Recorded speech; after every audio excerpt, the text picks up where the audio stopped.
Hello, and thank you for choosing the Legacy Lawyers as your source of information. We know this might be a difficult time we are going through, but we are here to educate you and help you through the process. Please stay tuned for our question and answer portion. Good morning, Aaron. Good morning, David. Any upcoming plans for your week? Work, and then the weekend will be play. Well, that's always good to hear. Yes. 3 works and 3 plays. At least it's balanced. Yes. Okay, so last week and then this week we're talking about trusts and trust disputes. But let's say hypothetically my father was determined to be mentally incompetent to create a trust. Okay. Can a trust still be created? Yes, just put it in front of them and don't tell anyone about it and let the chips fall where they... No, I'm joking. Although people do that all the time, unfortunately.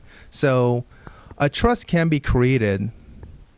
There's a very dangerous way to do it, and I do not suggest that people do it. But, I've seen trusts created through power of attorney documents, but always results in significant litigation afterwards.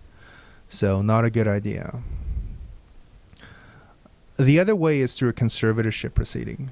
So you have someone who is mentally incompetent, and there is significant assets that would have to go through probate at significant expense, or the relationships in the family are one in which if the trustor or the mentally incompetent person were to create a trust, it would in no way reflect the sort of default distribution guidelines that would occur through probate without a will. So let's just say, for instance, here's a situation I've dealt with where the person is mentally incompetent and sort of took in all of their stepchildren as their own throughout their lifetime. They have a history of donative gifts, support, love, affection. They treated those stepkids as their own.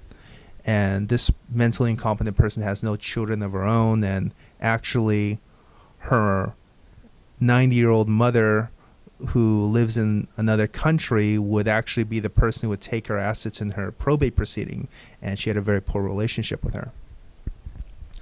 So this person, being mentally incompetent, was already under a conservatorship in this case.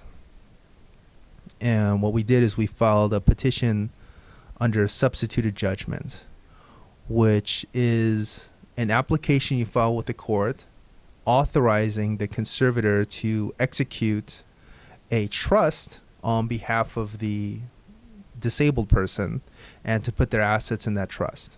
So it's a trust that's created through court order. And the court-appointed attorney interviews the family, and to whatever extent they can, they get a meaningful response from the disabled person.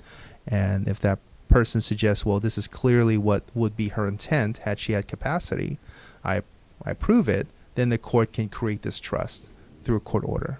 And that's, generally speaking, the proper way to do it. Okay, thank you very much. You're welcome.